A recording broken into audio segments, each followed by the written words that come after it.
আমার বোনের রক্ত কেন, আমার বোনের রক্ত কেন, দালালের আস্তানা, গোপালগঞ্জে আস্তানা, পুষ্করের আস্তানা,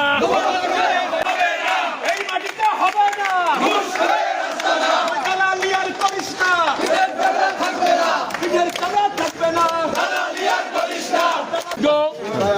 চিফ জুডিশিয়াল ম্যাজিস্ট্রেট আদালতে আমার একজন জুনিয়র শিক্ষানবিশ আইনজীবী বোন যে অতর্কিতভাবে রক্তাক্ত হয়েছে, আমরা এই সুষ্ঠু তদন্ত সাপেক্ষে আমরা এই বিচারকের উচিত জবাব চাই এবং বিচার চাই।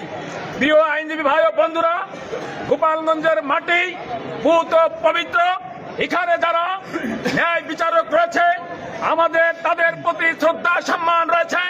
আমরা আইনজীবী হিসেবে এই কোর্ট চত্বরে এই অঞ্চলের মানুষের আইন পেশায় কাজ করি, পাশাপাশি বিচারাঙ্গনে আমরা বিচারকদের সহায়তা করার জন্য সর্বোচ্চ সচেষ্ট থাকি।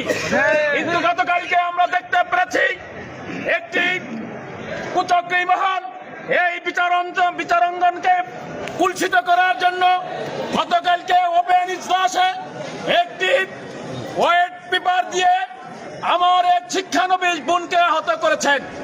আমরা একে ধিক্কার জানাই। আমরা এর তদন্ত বিচার